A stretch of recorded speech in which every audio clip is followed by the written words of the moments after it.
The Twin Towers of the World Trade Center once defined the New York skyline, standing tall as symbols of strength and progress. But on September 11, 2001, everything changed. Hijacked planes crashed into these giants, unleashing tremendous forces, flying debris and raging fires. Yet, instead of toppling over, the towers stood firm for more than an hour, only to collapse straight down, almost like a house of cards. This unusual vertical collapse surprised many and raised countless questions. The answer lies in the tower's unique design, a perimeter tube structure with concrete floors supported by steel trusses. When heated by burning jet fuel, these trusses weakened and sagged, triggering the sudden fall. Even hours later, the mysterious collapse of Building 7 shocked the world. While some details remain unclear, this video shares the most widely accepted scientific explanation based on investigations by the National Institute of Standards and Technology.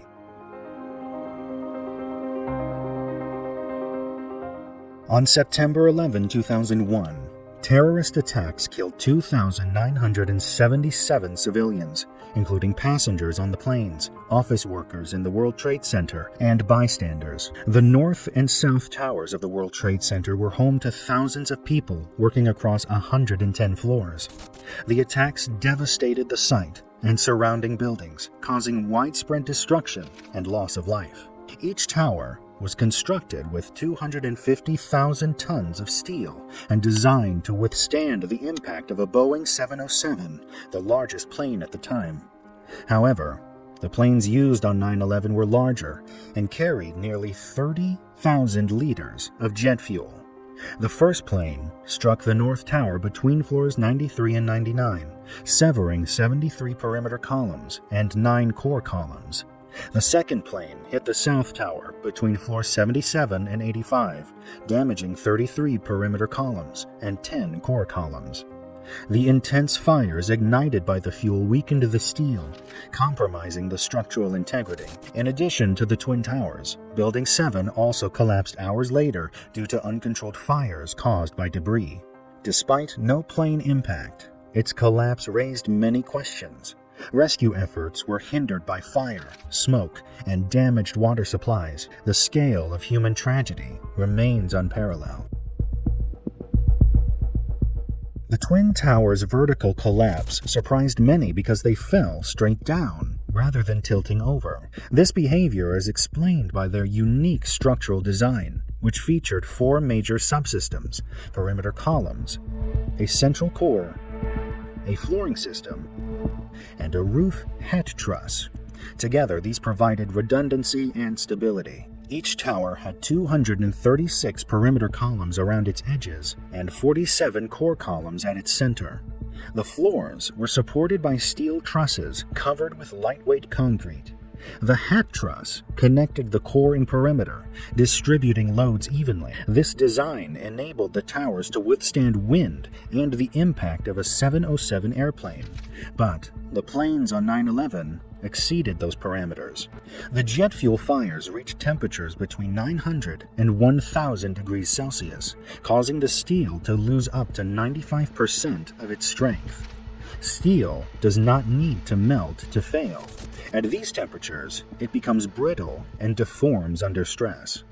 The floors sagged, pulling the perimeter columns inward and initiating the collapse. Because of structural redundancy, the load shifted to remaining columns, but as more steel failed, the upper floors began falling into the lower ones.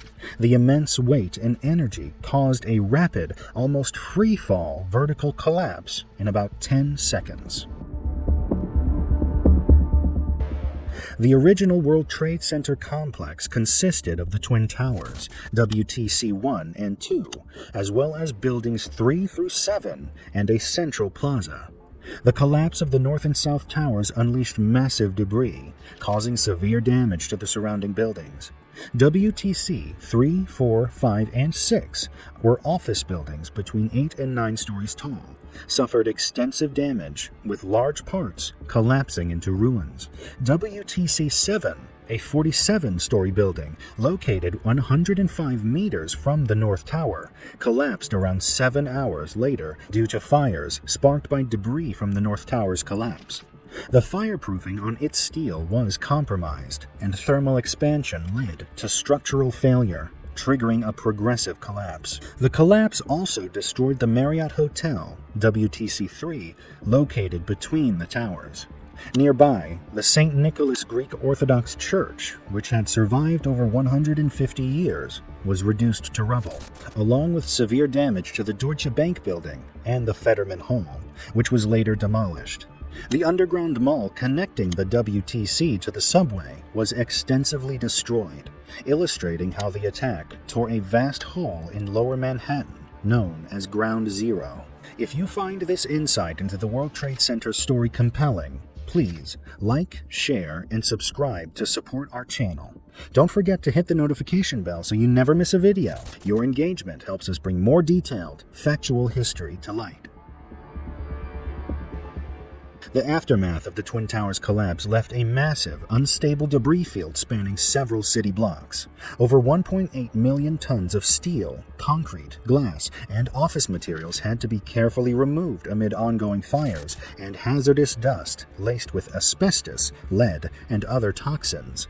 This toxic environment exposed rescue and cleanup workers to significant health risks, leading to chronic illnesses for many in later years. The slurry wall, a vital concrete barrier holding back the Hudson River, was partially damaged but successfully preserved, preventing catastrophic flooding beneath Lower Manhattan. Recovery teams, including firefighters, police, construction workers, and volunteers, faced grueling, dangerous work conditions while searching for survivors and victims' remains. This painstaking process was emotionally wrenching, taking nearly 9 months to clear the site. Surrounding buildings severely damaged by the collapse, such as the Deutsche Bank and Fetterman Hall, were demolished to make way for reconstruction. The cleanup marked a turning point, a physical and symbolic step toward healing and rebuilding, laying critical groundwork for a safer, stronger New World Trade Center and revitalized Lower Manhattan.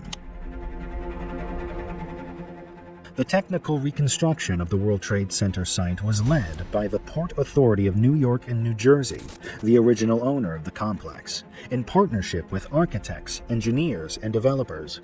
Architect David Childs of Skidmore, Owings and Merrill, SOM, designed One World Trade Center, which incorporated lessons from the original tower's collapse to improve safety and resilience. The new tower features a reinforced concrete core far thicker and stronger than the original steel core, providing enhanced fire resistance and structural integrity under extreme conditions. The floors are now fully encased in concrete slabs to prevent sagging during high heat, a critical vulnerability identified after 9/11. Stairwells are surrounded by reinforced concrete walls to enable safer evacuation in emergencies. The perimeter columns were redesigned with stronger steel and improved connections to withstand future impacts. Construction was accelerated using self-climbing kangaroo cranes, a technique that allowed for continuous vertical growth. The building was completed in 2014, standing 1,776 feet tall to honor American independence.